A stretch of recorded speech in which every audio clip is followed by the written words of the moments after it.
Then we'll start Daf Yomi, page 59, A, right on the top. Massive Rami Bar Chama. So we thank Hashem that we're able to learn every day. It's because of our learning, we should have this in English. Everyone should be well. So we have a question here from Rami Bar Chama. Now, in general, in these Gemaras, the Ran, Rashi, or whoever Rashi is, Taisvis, the Rosh, everyone is learning this differently, and there's gaps in each one. And you try to fill it in with the other one, and it doesn't match perfectly because they have a different story. So, it's a very complex. Anyway, so who's even the question on? The Ran says that the question here is on Rabbi Yanai. Rabbi Yanai was the first opinion that we mentioned before. All of this is based on the question of Yishmael. Yeah, if the growth of after Shemitah would nullify the bulb of Shemitah. And to answer that question, Rabbi Yanai said that if you have Truma that was planted and the new growths are more than the base, then it becomes mutter. That means the growth does nullify the base, the bulb. Okay, so the question goes like this, and this is the question that you've been waiting for this the whole time. Kainam Peres Elo Alai, our Mishnah. With the Mishnah now. This is probably how this all came in. The Gemara does this often. It keeps in suspense, and then it quotes the Mishnah. Then I know in Haminiach it does this. In the third paragraph of Baba Kama. There it quotes the whole discussion, and about the 3/4 of the way in, it quotes the Mishnah that was the basis for the discussion. So it does this. So it quotes the Mishnah. If someone takes a vow that he's not going to have benefits from these fruits are going to be to him like a sacrifice. They are like a sacrifice to my mouth. They're like a sacrifice to my mouth. We said, because he said these, so that it's going to include even what they're exchanged for, just like hektish would include that if you exchange it for something, then the holiness would pass over to the next thing. And it also includes what grows out of them. If he says that I'm not going to eat this or I'm not going to taste this, does he say this? Yeah, he says this also, but he says taste or eat. Just it doesn't say the benefit. Then if the bulb disintegrates in the ground, then he's allowed to have what grows out of them and what's exchanged for them. This is our main point why we're quoting this. But something that the bulb does not disintegrate, everything is prohibited. Even what grows from it and what grows from that is asur. And we don't say that the growth nullifies the bulb. Seems to contradict what Rabbi Yanai said before regarding Truma, that the bulb becomes batal to the growth. Here we're saying that you can't have the new growth, even though he said this. That was because the bulb disintegrated in the soil. And now here, the bulb doesn't disintegrate. And by the Truma, the bulb didn't disintegrate. By Truma, it was permissible. According to Rabbi Yanai, and over here, it's prohibited. So that's the question. It's a question on Rabbi Yanai. Rabbi Yanai is an Amir in Eretz Yisrael, and this is a Mishnah. Rabbi Yochanan's teacher. Rabbi Yochanan's teacher, yeah, very good. Where's Rabbi Yaina? Is Rabbi Yaina, Rabbani is the father, and Rabbi Yaina is the son. That's not. Where are they on in relationship to Rabbi Yochanan? Rabbi Yanai is directly above Rabbi Yochanan, Yeah, right? that you always see it. Let me see the chart. Let me see. What names are we looking for? Rabbani and Rabbi Yaina. They're not even on here, but it's very common. Rabbi Yona's under Rabbi Bobo. Oh, okay. Rabbani, Oh, okay. So that's a father and son. Okay. Yes, it confuses me, Rabbi Yanai and Rabbi Yaina. So Rabbi Yaina is much later. Okay. Anyway, We have now Amar Rababa. Rababa answers the question. Shani kenam esayel v'boy mitchell alayo. Yeah, I was impatient before, and I gave the answer already before. So spoiler alert. So what happens to the Nedarim is slightly different because Nedarim is a davar sheyesh le matirin. Yeah, it's a davar sheyesh le matirin. So the davar sheyesh le matirin means that You can go and undo it. since it's possible to undo it, so we don't do bittul. We give two reasons for that. Remember, one was Rashi's reason that why rely on nullification when it's The batul b'shishim. like batul b'shishim or whatever the bittul is.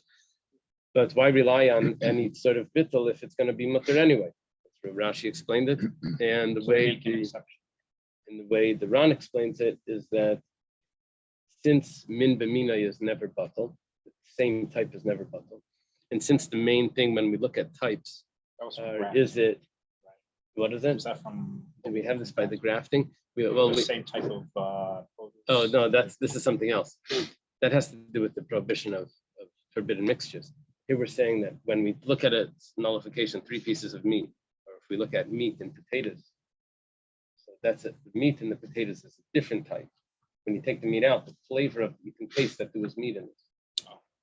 Versus the meat with other meat, you can't taste that there was another piece of meat here. It's all the same.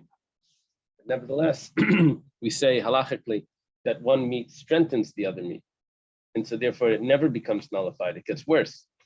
So, but that's when we're talking about the same type.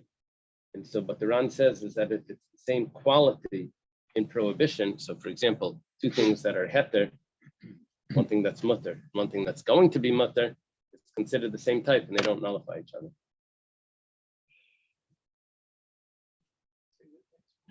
2 things that are the same type and quality, one's mutter and the other one is going to be mutter, they don't nullify each other. The mutter one doesn't nullify the going to be mutter one. And we're also talking about the same item. It's not like it's later on, it will be, like even these cases with the gross, it is of the same things. So right. It's not a separate. So if it's a davar sheyesh material that right now is prohibited, but later on it's going to be the same thing. It's going to be permissible. So then if it's the same type as what else is going on, both of these here are cabbage of some sort or some sort of bulb of onions or whatever it is. So then it's a onion bulb, let's say.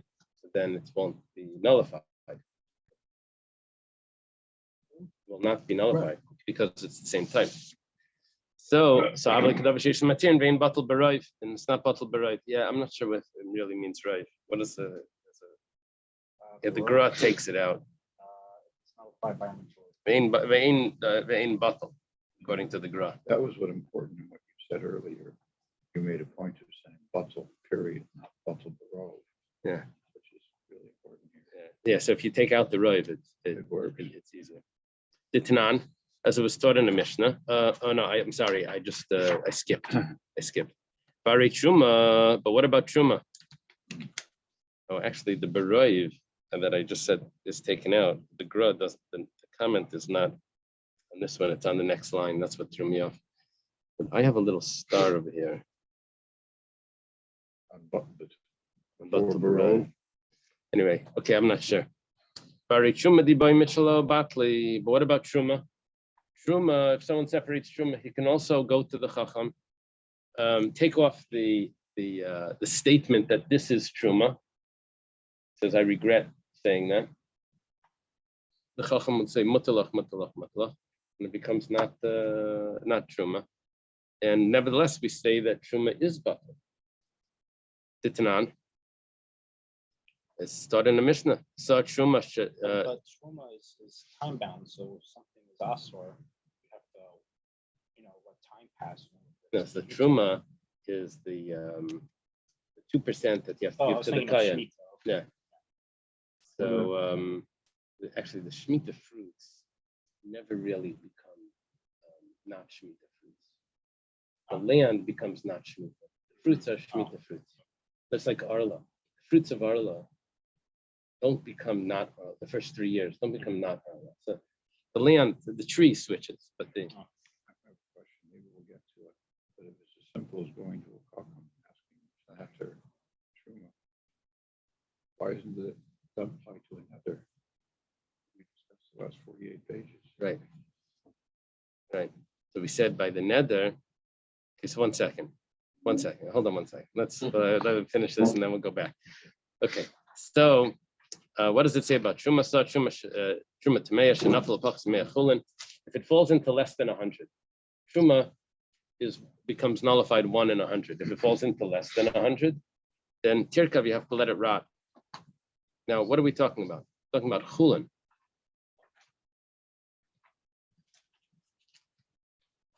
Fell into truma. Well, truma tameya fell into chulin. Now, if it would be truma tahira that fell into chulin, that's not, and it's not bottled, then we would say sell it to a kayan. In other words, you can't eat it because there's chulin, there's truma there, even though mostly is chulin, 99% is chulin, but you still can't eat it if you're Yisrael. So we say, okay, sell it to a kayan, chutz midmei truma shabai, and give him, sell the whole lot to the kayan and give that part for free, the truma part. But because it's truma tameya, the truma tameya where the kayan himself can't eat it, so then no one can eat this now because it's not nullified. So you just have to let it rot. Well, maybe you could burn it, because burning, you could use it as fuel. We have a problem with that. The Ran quotes a problem with, you're going to leave it around, someone may eat it. We don't want it even to stay around. We have to put it aside to rot. Okay, our main point here is that we're seeing that truma, which could have been absolved by a chacham, is being batal. But if it's in 100, it becomes batal. Why should it be batal? It should be a davar sheish l'matirin, which is never batal, right? Something that could become permissible. Question on this? It's just truma that's tamei, pretty much. Tamei, like in which way? That's a good question. I think even in a slight way, like even if someone went to the mikveh and he didn't wait for nightfall, I think even a full yain probably would make it tamei. That I can't eat it. Becomes, I think so. I think truma has like a stringent, strong rules of truma. Oh, if a sheret's such a tamei mace, that's for sure. But I think it goes even more than that.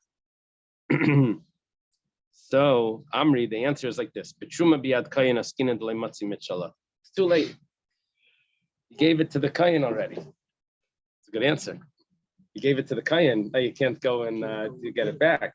Saying the chacham, you're going to take back the truma status of it, and then what's he going to do? He's going to owe it back to you. It's too late. Once it's out of your hand, I guess you can't be shayal on it once it's not in your hands anymore.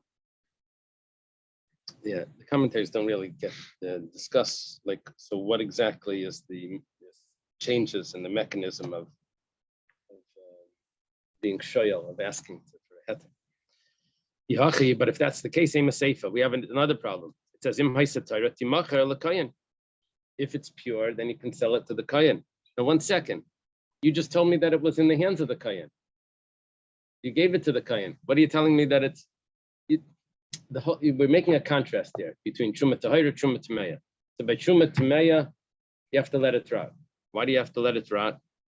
You could. I'm sorry, not let it rot. You have to. If it's truma tameya, if it's 1 in 100, it's batal. Why is it batal? You could theoretically be mater neder and make it permissible. It should never be batal until you're mater neder. Right? Right? It should never be batal. It's a davar sheish l'matirin. So we said, no, you can't be mater neder because you already gave it to the kayan. So now in the contrast, the next case is that if it's truma tahira, then if it's less than 1 in 100, then you sell it to a kayan.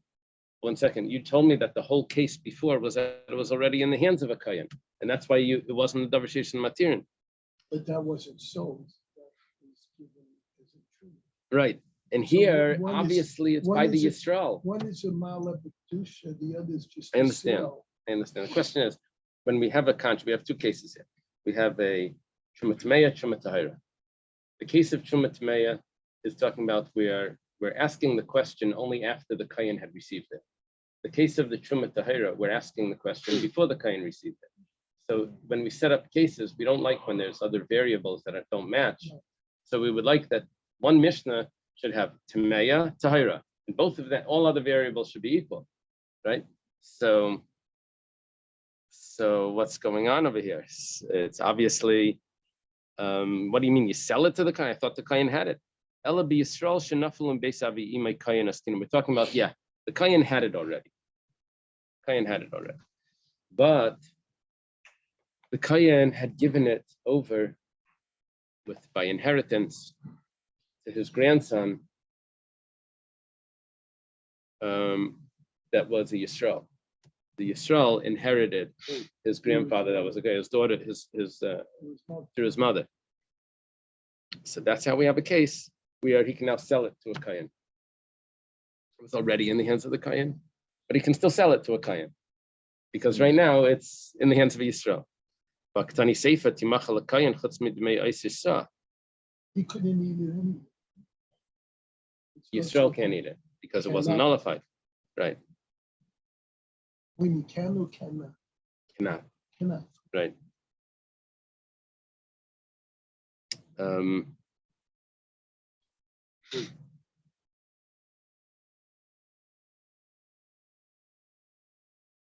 the question is like this: if the truma was already given, then if the truma was never given to the Kayan yet, then obviously you can't sell the Kayan the truma that you have an obligation to give. So when you give him 99 parts chulin and 1 part truma, you can only get paid for the 99, not for the 1 part truma, because it was never given to the Kayan.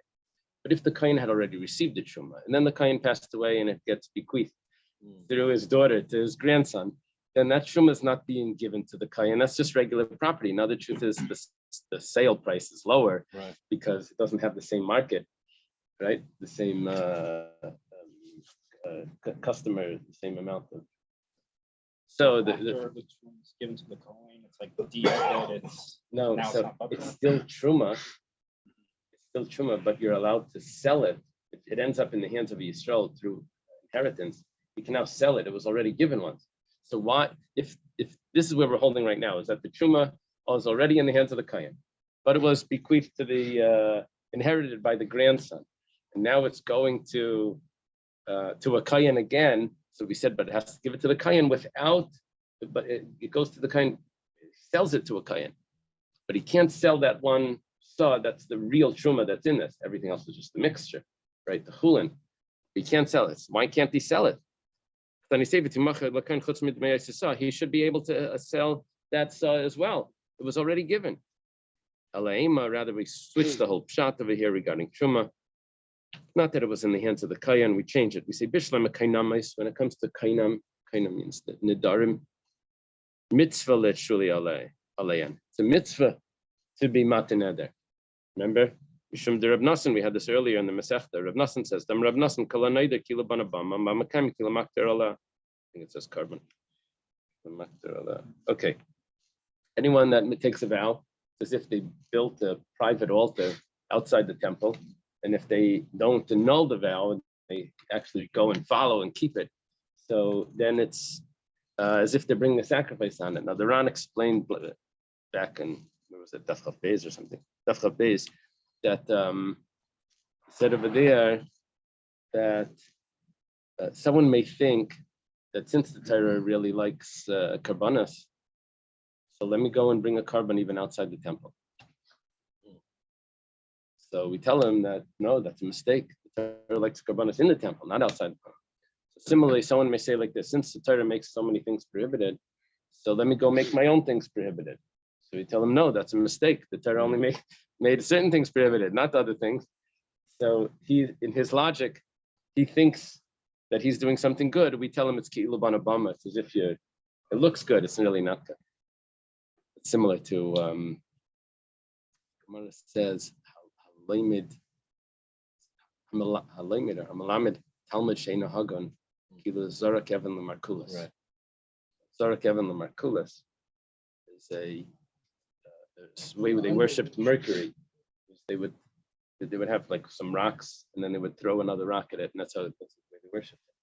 So someone could think that, look, I'm not doing something nice here. I'm throwing a rock at the idol. Tell them, no, you're doing something wrong. You're throwing a rock, and that's how it's worshipped. So he can also say, look, I'm teaching this student. I'm teaching him Torah. I'm teaching him. Say, no. It looks like you're doing something, but that's really the problem. You're not allowed to teach him. It's Talmud Shein Hagan. He's using it for bad purposes. Okay.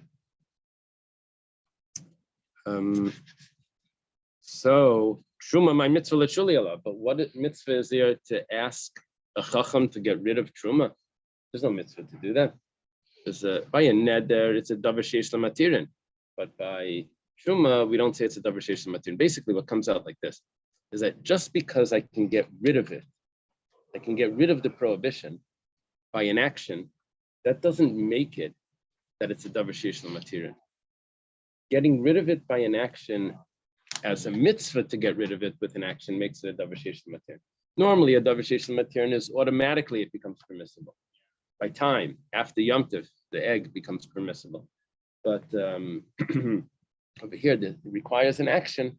That action would only make it into a davar sheish lamatirin. It's really permissible if more than if you add on to that it's a mitzvah to do it as well. It's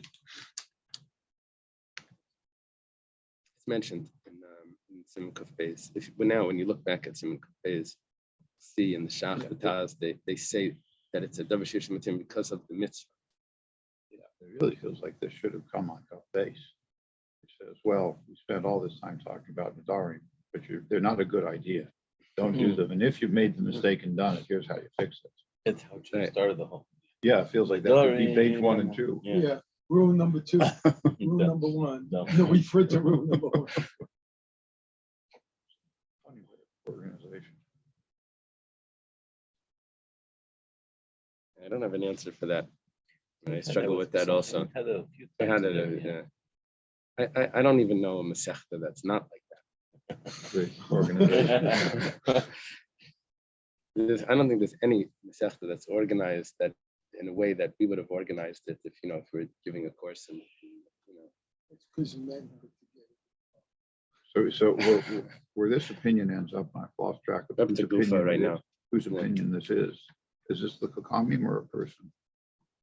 That the opinion that just because you can go to a Kakam and annul the vow, that This doesn't is make a it a way of- Devar Sheish right. Lamatirin. This would be Rav Abba answering a question on either Rabbi Yanai or a question on everyone according to Rashi. So we're back to the top of the page. Yamar Rabbi Yochanan. Gufa, remember? It's for the Amirayim. We're re-examining a statement of Amirayim. Amar Rabbi Yochanan. Rabbi Yochanan said, we mentioned this in passing before, where we said that a tree, no, that was the first Rabbi Yochanan. Then we had another Rabbi Yochanan. This was Rabbi Yitzchak Amar Rabbi Yochanan.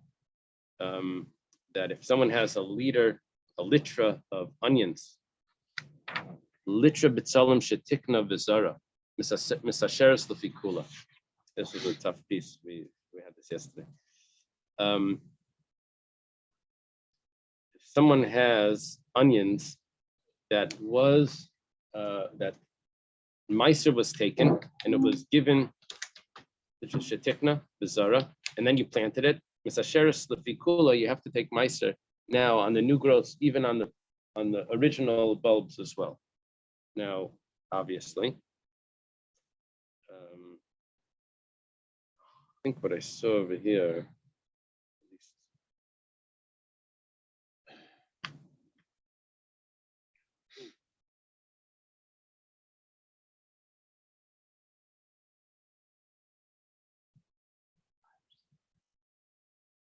yeah, the way the Taisvis is learning this, maybe everyone is learning it like this, is that it grew in the seventh year, gets replanted. Now that wouldn't make sense.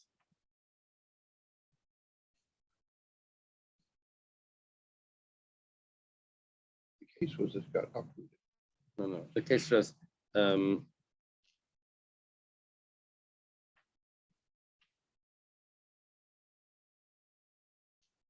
okay, so, yeah.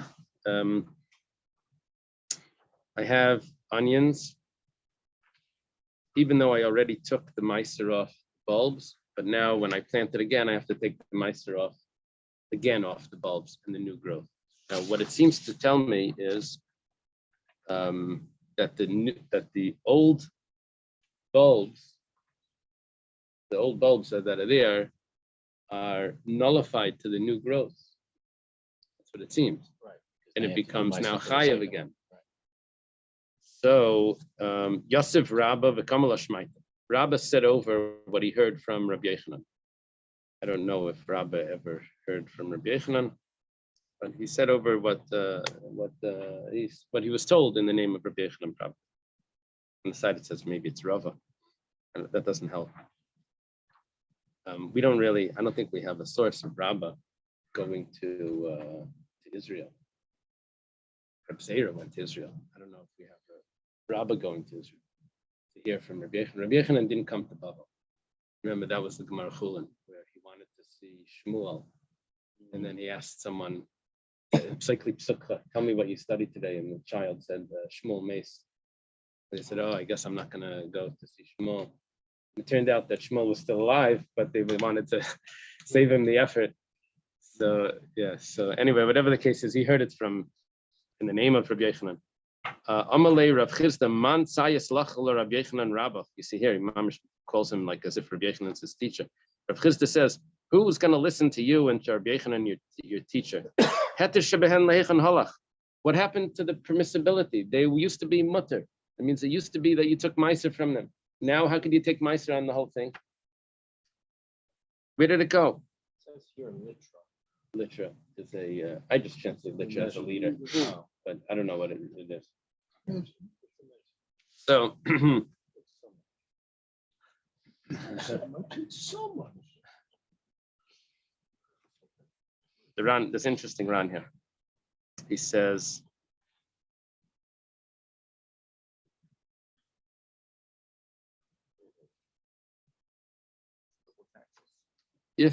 double taxing. If I would say that Gedulim shel heter are mevatel the iser, I would say that the new growths nullify the bulb. They take away the prohibition that was in the bulb. So I would say that. So I would say, why is that? Well, because when you eat it, you're not able to taste the original part because it's all mixed in with the new growths. The bulb itself swells and it gets bigger, and it's all new. The taste is nullified. However, when it comes over here, when it comes to taking meiser, so I'm not tasting it and then looking, am I tasting the original part? I'm taking other produce, and I'm based on that, on the ratio of what I need to give, I'm going to give meiser based on that. So if there's a portion of this that's not really chayv and meiser, then why it's not chayv and meiser? It doesn't have to do with are you tasting it? If it has to do with tasting, we'll say, okay, it's nullified. The taste I can nullify. But if I'm dealing lechatchila with the ratio, so I'm only going to give meiser according to the ratio. Question. If a person, I know Masha nowadays, middle of one, but if a person gave Masha 1 year, and then the next year they're calculating what still due by Masha, and they get a refund on their taxes and get money. Do they repeat Masha on that because they've already paid Masha on that the first time? Or is that considered, well, like, it's almost like a double dipping from what God gave it to you? You know what? This is in the tax, but when you get a tax return, you don't have to pay tax on that income, right? Even if you get it in the following year, right? So I technically, would you assume don't have to What do you remaster. mean? We pay taxes on income. We pay taxes on the same thing all the time. I know, but if, let's say you pay your taxes throughout the year. At the end of the year, you get a refund. They give you back something, whatever, deductibles, and you get it back. To make you feel So good. do you have to do you consider that income that you have to now pay tax on it? Oh, look, I made new money. How do you have all that money in the bank? You shouldn't have to pay tax, right? I assume you don't. I don't. No, you don't pay tax. Right. Yeah. So you're asking about Meiser. Yeah. If you separated Meiser and then you're talking about Meiser Ksafim, right? Money. Yeah. Money. It's a little different.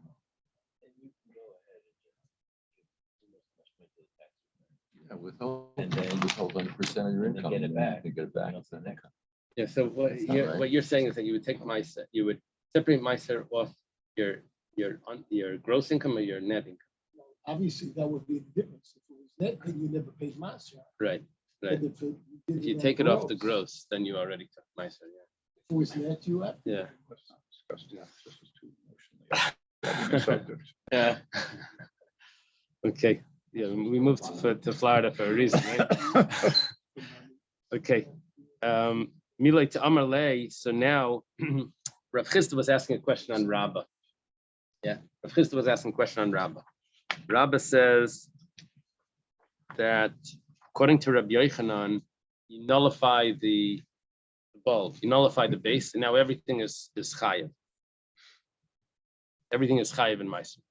So Rav Chisda wants to take the lenient approach.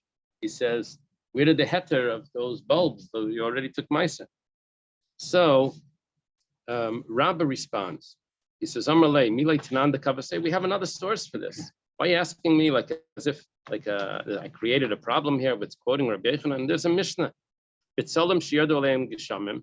Let's say there was onions that grew in the 6th year. And then some rain falls on it during Shemitah. And it continues to grow. If the new growths are black, which means that it's fresh. Black doesn't mean like black, like moldy black. It means that it's green. The leaves are dark. The leaves are dark. Then asurim. Then we say that it's 1 second. Say that it's prohibited. Now, when we're saying here that it's prohibited, what we're saying is that the not just the new growth is prohibited, but everything is prohibited, which means that we're back to saying that the base becomes nullified, the bulb becomes nullified, which is exactly what Rabbi Yochanan says. So Rabbah is saying, why are you asking me like as if I quoted Rabbi Yochanan and who's going to listen to Rabbi Yochanan? I have a Mishnah, a Rico, but let's say it's green or wilting. So then mutarim, then it's mutar. According to Rav Chisda, why are you making a big deal about me quoting Rabbi Yochanan? I have a Mishnah. Where did the heter of the 6th year go? Right? The bulb grew in the 6th year. It grew a little more in the 7th year. Now you're telling me that everything is prohibited. So he said,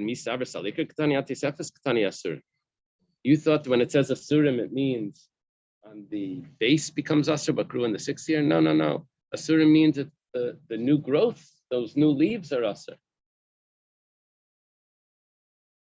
It's only the new growths that are asur. So basically, Rabbah's support for what he quoted in the name of Rabbi Yochanan, Rav Chisda just knocks it off. Ihachi, Rabbah says, "Ma yasser Reb Shimon ben Gamliel lemeimar." What about Reb Shimon ben Gamliel? The Tanya Reb Shimon ben Gamliel, and we have a brisa. Reb Shimon ben Gamliel says, "Hagadol b'chiyav chayav, hagadol b'ptur is pater."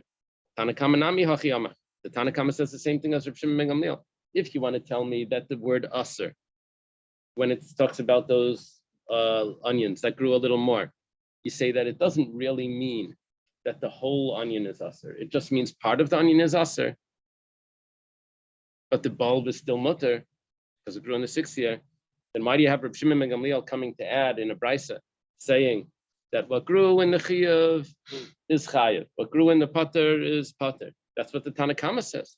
Tanakama also says what grew in the chiyav is chayav in the 7th year. What grew in the pater is pater. I would think it would all grow at once. Both the leaves and Yeah, but it originally grew before. Then you put it back on the ground and it rained and it grew a little more.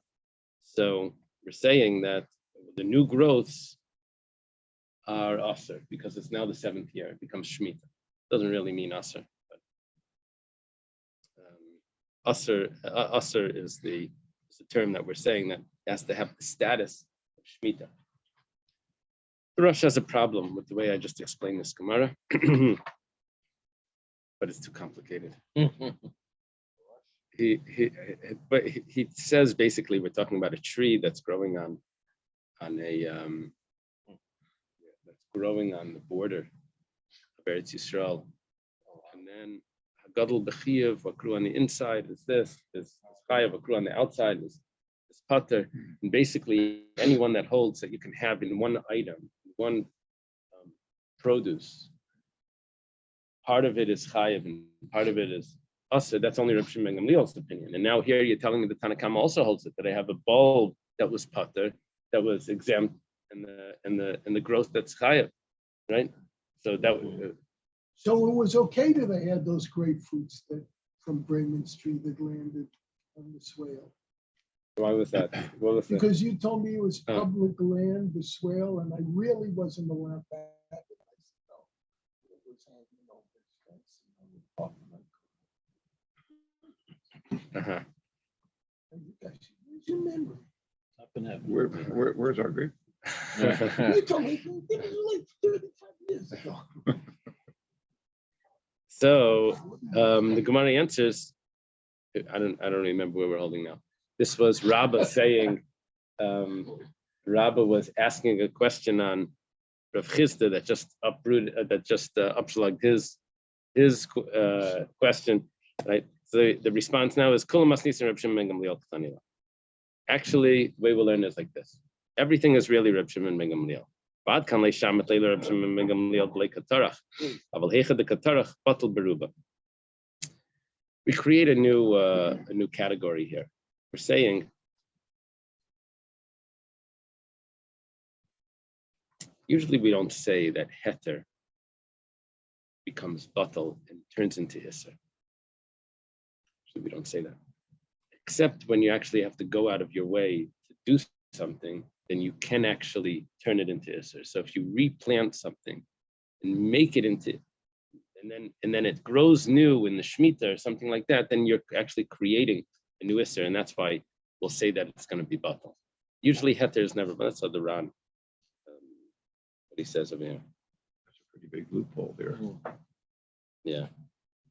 Says therefore, when we mentioned before that if you planted onions in a vineyard and then you take the vineyard out, we could have said, what was the halach over there? The onions in the vineyard. He said it's aser.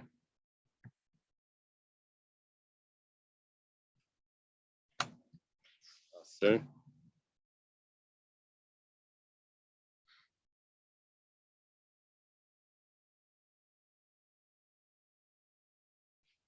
Because of the tircha. Why would it be? Isn't the saying nekar kerem? that the tircha could change No, the so what would status? happen is, but it would be like this, that the tircha could change the status. So when you took out, but when you uprooted the vineyard, and then well, you planted these onions in the vineyard, so now it becomes aser. Then you uproot the vineyard and it continues to grow without the vineyard there. So that extra growth that is growing afterwards is not your doing. So therefore, it won't nullify what happened before. But that over there was the heter nullifying. Yes, sir, that's different. I'm not sure why he's bringing that. Okay, so Gemara says, you say anytime that you have an action that's going to nullify what the original bulb. Says 1 second, Vari litra meiser tevel the katarach. What about the litra meiser tevel? You had what was given to the Levi, that the Levi needed to give to the Kohen. And what happened over there? Uktani va'isa litra meiser alavim makamach lefi cheshbon. We say you planted it in the ground and it grew more. You say that you don't take on the entire amount. You only take for what wasn't meiser. 1 second. Why doesn't it become nullified and you should have to take on? There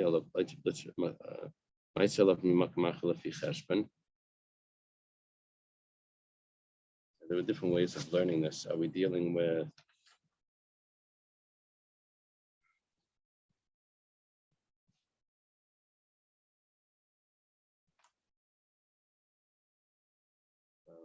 Bitra Meiser?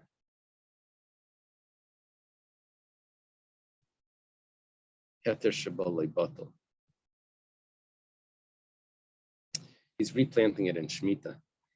He's replanting it in Shemitah. Is that how you have it translated there? He's replanting it in Shemitah, and he still has to take, usually in Shemitah, you don't have to take Trumas and Meisers.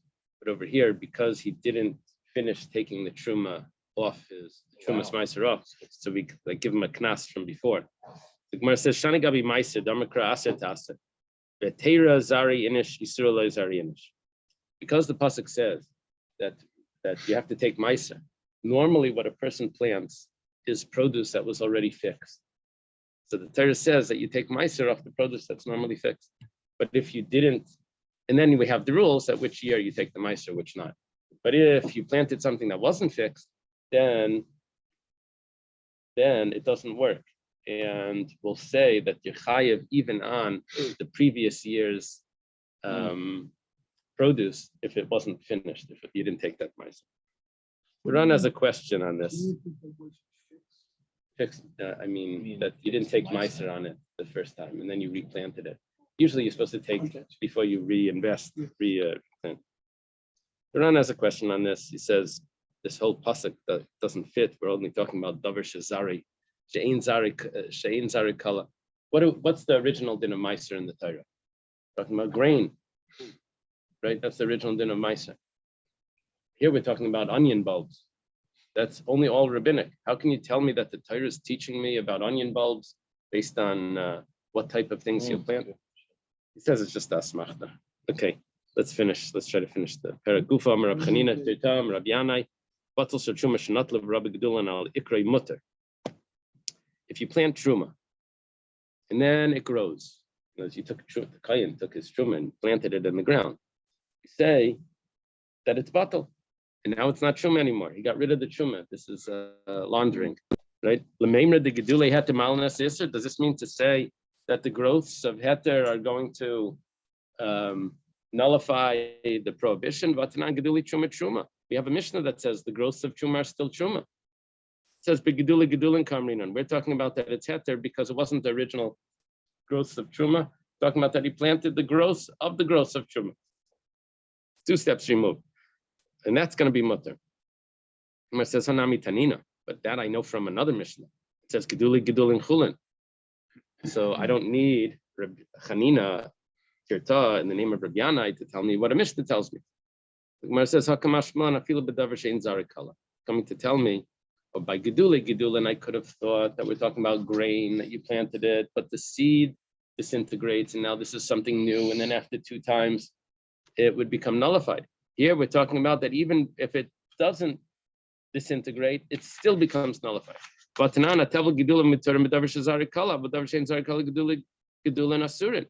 Tevel it doesn't work like that. By Tevel you told me that if it doesn't disintegrate, it's still usher even by the Gedulim, by 2 steps removed. Where it says Ribuya de Rabu Gedulan al Ikri Mutter. Mashmalan.